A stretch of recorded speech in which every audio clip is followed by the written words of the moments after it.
আসসালামু আলাইকুম। আজকে আপনাদের সামনে আমি ছোট্ট একটা ভিডিও নিয়ে হাজির হলাম। আজকে এখানে ঘুরতে গিয়েছিলাম, এটা হচ্ছে আগ্রাবাদ চট্টগ্রাম।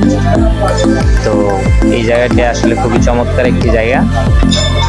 এখানে আসলে মনে হবে না যে আপনি কি শহরে আছেন নাকি, এখানে আসলে আপনার মনে হবে যে আপনি গ্রামে আছেন, একটা কোথাও বসে আছেন। বাতাস, মানে চারিদিকে গাছপালা, অনেক সুন্দর একটা দৃশ্য। আসলে সত্যি বলতে এটা এমন একটা ভালো লাগে, যখন কারো মন খারাপ থাকে তখনই মানুষ এখানে ঘুরতে যায়। যেমন আজকে পহেলা মে ছিল, মে মাসের 1 তারিখ, আন্তর্জাতিক শ্রমিক দিবস। সকল শিক্ষা প্রতিষ্ঠান, কারখানা বন্ধ ছিল, সকলেই ঘুরতে গেছে, সবাই ঘুরতে গেছে, এই জন্য এত বেশি মানুষ। এমনি সচরাচর এখানে এত বেশি মানুষ থাকে না, শুধু বন্ধের দিনে মানুষ একটু বেশি হয়, সবাই ঘোরাঘুরি করতে চারিদিকে যায়। তো এ হচ্ছে অবস্থা। এছাড়াও এখানে গেলে আপনার মন শান্তি হয়ে যাবে, চারিদিকে প্রকৃতি দেখে মন শান্ত হয়ে যাবে।